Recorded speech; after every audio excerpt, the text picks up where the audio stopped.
One of the best ways to become best friends with someone that you don't know is to agree on something you both think is underrated. Like, think about it, whenever you see these posts where people are going through their most underrated fighters or musicians, as soon as they say someone that you also think is underrated, you immediately gravitate towards that person like you want to be best friends. Yo man, you think Tekashi 6ix9ine is underrated? Dude, me too.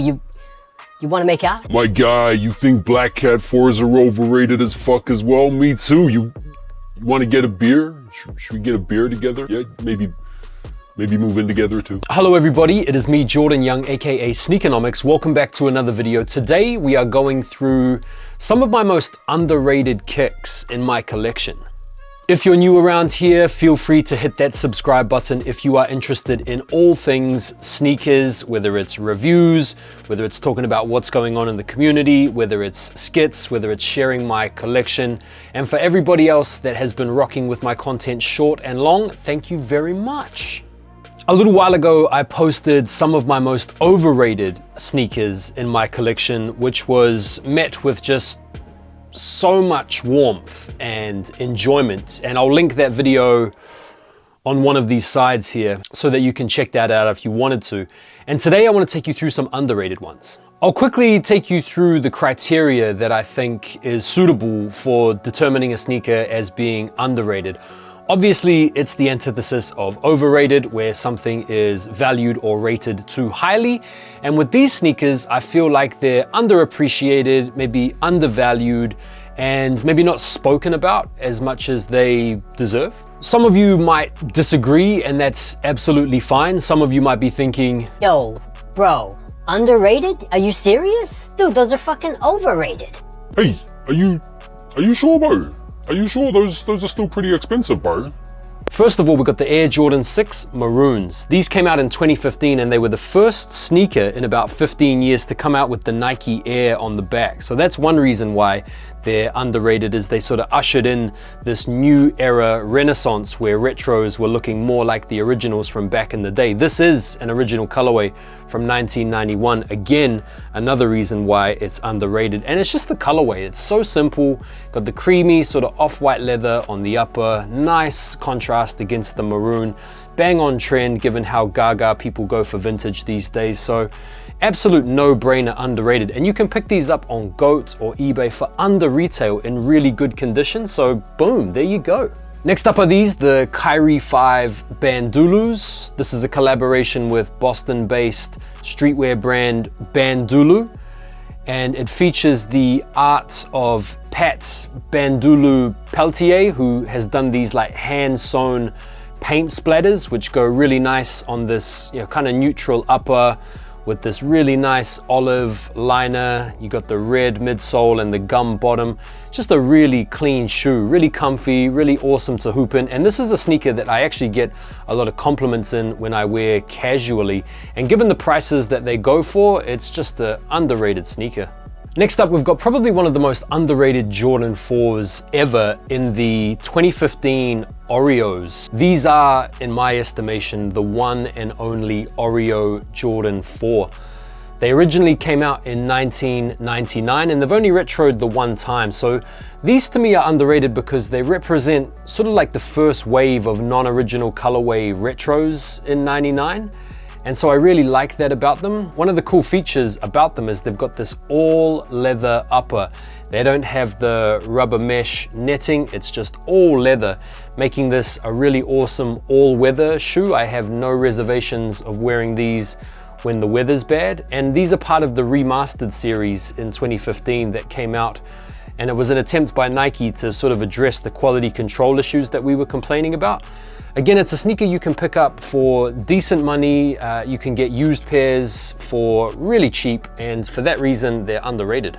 Next up, we've got the Fear 3s. This, for some of you, might be the type of sneaker that you hold in really high esteem, but given how much these go for on the used market, they're underrated in my opinion. These are one of the coolest Jordan 3s out there. They've got really nice material and the whole Fear pack is dope. Most people go pretty nuts for the Fear 4s, but when these came out in 2013, it was actually the Fear 3s that were the harder pair to get. Next up, we've got the Jordan 2 Off-White in the black colorway. I seriously think that people are sleeping on these. I think these are massively underrated. The shape has been adjusted to make it look more OG.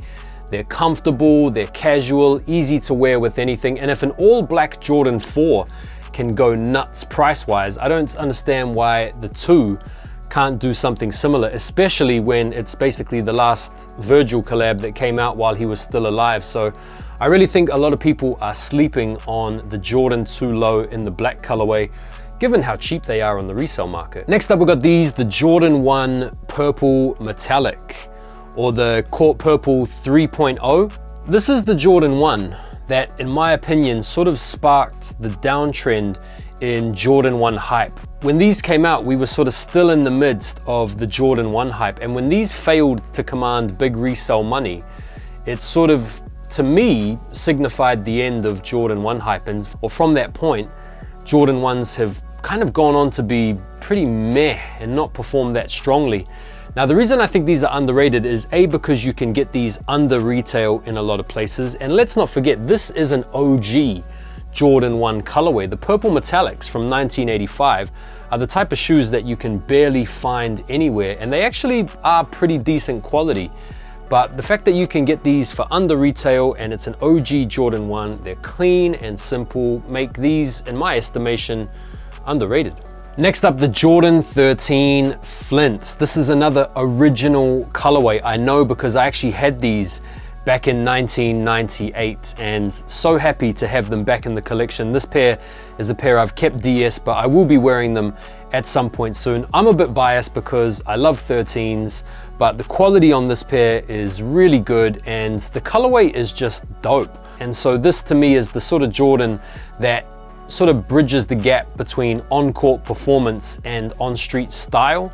So that's why I'm a little bit biased, but again, you can buy these for under retail used, meaning that they are underappreciated value-wise. It's an OG Jordan 13 and the colorway is just clean. Next up, we've got one of my favorite releases of the entire year, the LeBron 9 Low LeBronald Palmer. The reason I think these are underrated is because these were at one point for a lot of people an absolute holy grail. People were paying $4,000–$5,000 plus for this shoe about 10 years ago when they existed only in sample form, and now they've gone on sale. I really like the LeBron 9 Low silhouette.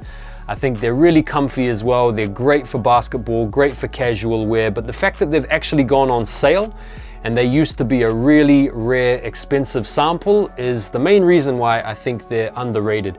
Definitely a hard shoe to wear and to match up, but just given the history and how far this sneaker has fallen value-wise, to me is a good justification for why they're underrated. Next up, we've got the Paisley SB Dunk. This is another one of my favorite sneaker releases of the entire year. Love the Paisley upper, the ripstop material you can remove. Gum sole is awesome. The contrast with the white laces, logo, swoosh, and midsole is dope. And I just think the fact that you can customize these is really awesome. And the colorway as it is beautiful. So great shoe. You can pick them up for good prices on the resale market. If you're looking at used prices, you can get them for a little over retail. So awesome shoe. Last up, we've got the Jordan 1 High Pine Green. The reason I think these are underrated is because these are probably one of the few Jordan 1 models that hold a candle quality-wise to the shattered backboard ones. I'll try and show you next to the shattered backboards just how close they are in terms of parts of the leather, but they're really soft, really supple, and the color blocking is just too clean. Now these can go for a pretty penny, but since Jordan 1 hype's died off, the prices have dipped. But this is one of those pairs of Jordan 1s that if you're a really astute Jordan 1 collector and you're a stickler for quality, this is a must-have pair. And so there we have it, 10 of my most underrated sneakers. To be fair, I've probably missed a few, and I'm sure after I post this, I'll probably remember a few other good ones that I probably could have chucked in there. But hey ho, all good. All the sneakers I've showed you today are very reasonably priced if you're willing to shop on the used market and you're willing to look around on the different platforms to pick a pair up. So I hope you enjoyed the episode. Make sure you go and check out my other video, my most overrated sneakers, so you can do a bit of comparison, and I look forward to seeing you on the next video. Take care, have a good one, and peace.